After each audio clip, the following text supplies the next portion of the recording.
I know it probably sounds overly simplistic. I know it probably sounds like it's not going to make that big of a difference. But if you're somebody who finds yourself attached to your cell phone at all times, that is causing way more stress and pressure than you probably realize. So the quality of life is going to increase if you try this. Maybe try it for a couple days. Try no phone in the bedroom for a couple days. See if you can get over that fear, because that's what it is. It's a digital leash that you're attached to due to a fear that something's going to go wrong if people can't get a hold of you. Next Level Nation, welcome back to another very special, as always, episode of Next Level University, where we teach you how to level up your life, your love, your health, and your wealth. We hope you enjoyed our latest episode. It was episode number 1266. Sometimes your purpose comes from your biggest problem. I enjoyed that one very much. Today, for episode number 1267, happy Monday if you are listening on Monday. One small, simple habit that changed Kevin's life. I am Kevin. So, very similar to my... Hello, Kevin. Hello, Alan. My inspiration for doing one of the last episodes was somebody asked me a question on a podcast. And Taryn actually asked me this recently.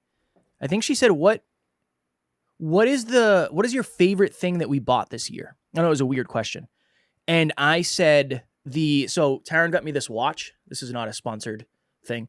It's an alarm clock and it vibrates to wake you up.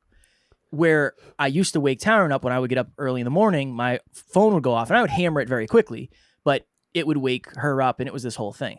My second favorite thing that we have is we have a water, what would you consider it? Like an the water cooler that we had in the studio? Yeah.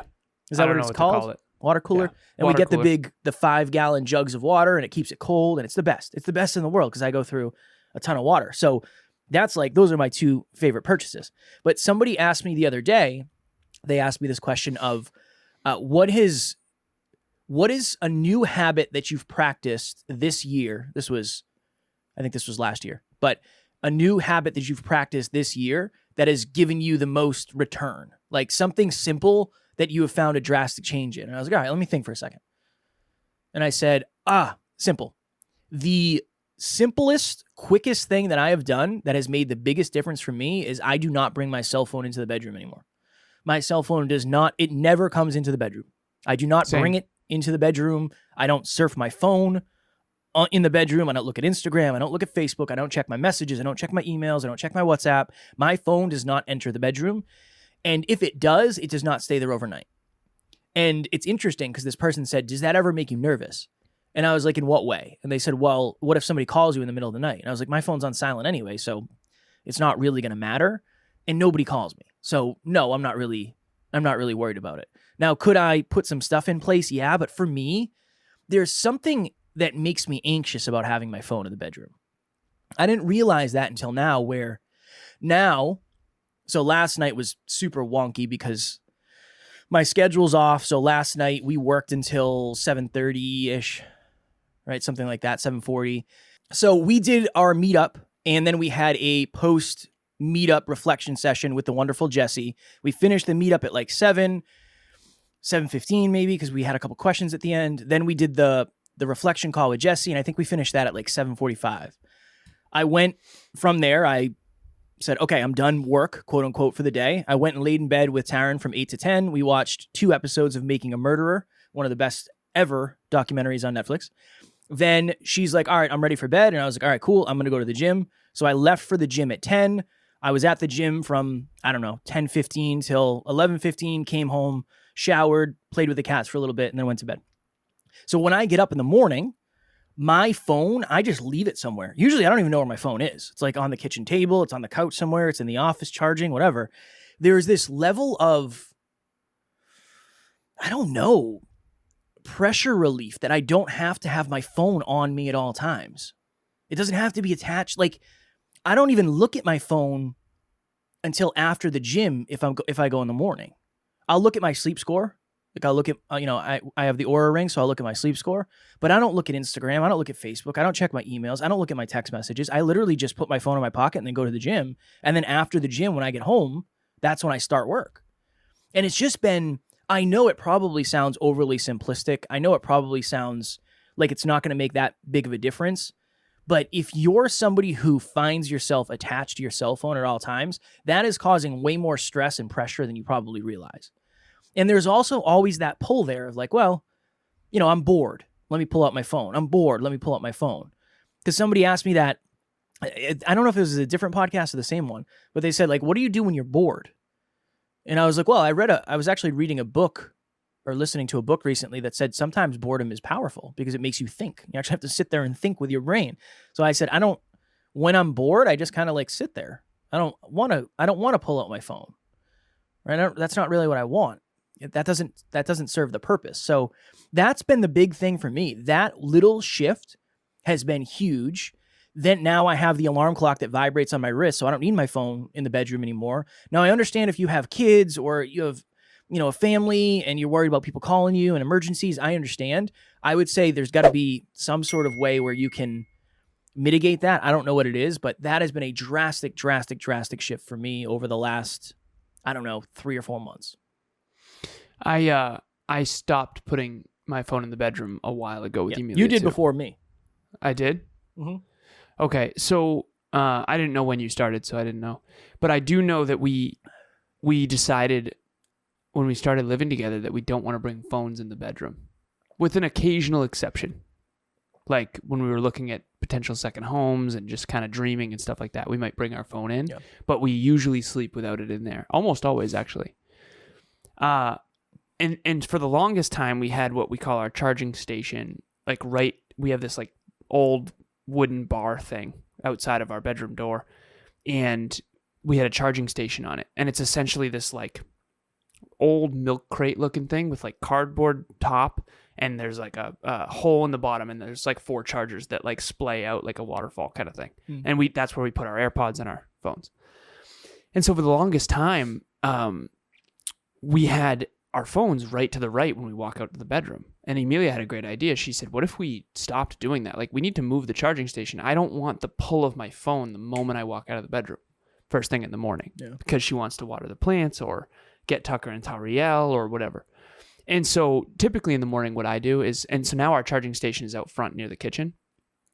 But what I can tell you is that I didn't come up with this idea. And when Emilia did come up with this idea, there was a part of me that was like, I don't think that's going to make that big of a difference. It has made a wild difference. Like, it's made a drastic difference in the quality of our life. Yeah. And these little things do change everything. I'll give you another simple habit that's so interesting. And again, you can adopt this or not. I typically shower at least once a day because I exercise every day now. And I just put my toothbrush and my flosser. I have this little flosser. It looks like a toothbrush, and it's got the little disposable flosser things. And I floss and brush my teeth, and I have the mouthwash all in the shower. And so it's called habit stacking. And so just putting my toothbrush, toothpaste, flosser, and mouthwash in the shower guarantees that at minimum, no matter what, at minimum, I'm going to brush my teeth once a day. Now, normally I still do it twice a day. And oftentimes, sometimes I'll shower twice a day. But the point that I'm making is that these little tweaks in your environment change everything. And I do know that I had the fear, like you did, Kev, of like, or maybe you didn't have this fear, but other people do. I had the fear of like, if my phone isn't in the bedroom, what if something happened to someone I love and they couldn't get a hold of me? 2 things for that fear. 1, you can put your phone on emergency bypass for specific people. So for me, my phone only rings for 3 people. 4, actually. My executive admin, Amy, Kev, my mother, and Emilia. And if your phone's not in the bedroom, that doesn't actually solve that issue. This is more of like a validate, dissipate.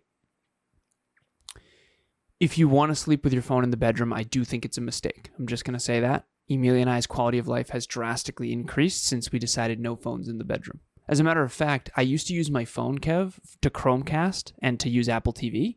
I don't even do that anymore. Yeah. Because the phone ended up in the bedroom if we watched something late at night and then fell asleep or whatever, you know? So the quality of life is going to increase if you try this. Maybe try it for a couple days. Try no phone in the bedroom for a couple days. See if you can get over that fear, because that's what it is. It's a digital leash that you're attached to due to a fear that something's going to go wrong if people can't get a hold of you. But here's the thing. Let's say an emergency were to happen. Someone will eventually get a hold of you. And when you wake up in the morning, let's say it's 8 a.m. by the time you touch your phone, is there anything that's going to happen that you could have prevented before 8 a.m.? And again, that's a question for each of you. I do know that I would argue, and I could be wrong, I never looked up the stats, I would bet that 80% of people at least who have a cell phone sleep with it in the bedroom. I know they use it as their alarm. I know Emilia, she uses her Apple Watch to get up as the alarm because it vibrates her wrist and it doesn't wake me up. Because as you know, I don't like to set an alarm. Yeah, living the dream. Trying. My name is Nathan Schwermann. I'm from Lawrence, Kansas. I've been a client of Alan's for coming on 2 years now, and I really can't recommend his program enough. Alan's always there for me with great advice and holding me accountable every step of the way, and really leading by example. I've grown a lot in his program, but he's grown alongside with me, so I'd really recommend joining up on the program and joining the community. It's very interesting how, because even the Chromecast thing, it's like the relationship you have with something usually determines the behavior. So if you think about it, what do you do on your cell phone? You probably scroll, not you, but the collective you. Maybe you scroll social media. Okay, this is a good question. If you have a TikTok on your phone, have you ever used a TikTok on your iPad or ever used TikTok on your iPad or laptop? Because I don't consume Instagram on my laptop. I don't really consume Facebook on my laptop, right? I do way more email than I do on my phone, on my laptop. I do way more other stuff like habit tracking, but that's the interesting thing, right? I could probably bring my cell phone into my laptop into the bedroom. I'd probably be fine. What am I going to do? Pull something out and type a novel? Now, that would be good, probably. That wouldn't be bad. So even in that example, if you have an iPad, I don't know because I don't have an iPad, but if you had something that you could Chromecast and you don't have the same relationship, maybe it would be a little bit different. I don't know. I do think technology in the bedroom is a tough thing. And that was the conversation I had with the podcast host. I said, logically, I understand that most likely nothing's going to happen. Emotionally, I think that's where we get stuck. What if somebody wants to call me in the middle of the night? If I look back in my 33 years of life, I don't know if that's ever happened. If I've ever gotten called for an emergency in the middle of the night. So that's the emotional side. The logical side of me says that. I don't know. It's never happened before. And what are the odds that somebody is calling me? I mean, I live an hour and 10 minutes away from my family. So they're not going to call me necessarily an emergency because I'm not going to be able to help. Taryn sleeps next to me. Nobody else really has my number. Most of it is fear. Yeah, a lot of it is. Most of it is fear. I do understand, especially if you have children. And some of the fear is valid. Right, yeah, right. Exactly. If you have children that are away or whatever it may be, I completely understand. But I will say that this is one of the things it's simple. It's just it's not even a habit. It's you're kind of just rewiring a habit. If you have a habit of bringing your cell phone in, you're just cutting that habit. Boom. You're eliminating one. One last thing. I know we got to jump. Sure. So I want to share this with everyone. I wake up in the morning. I go get Tucker and Tariel. I take them to the bathroom is what we call it. And so we go downstairs.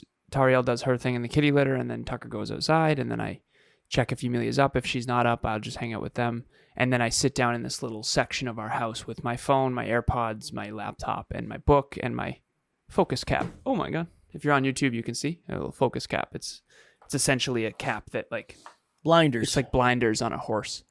And it helps you focus. But anyways, so I want to be authentic. I literally, we were supposed to record at 9 a.m.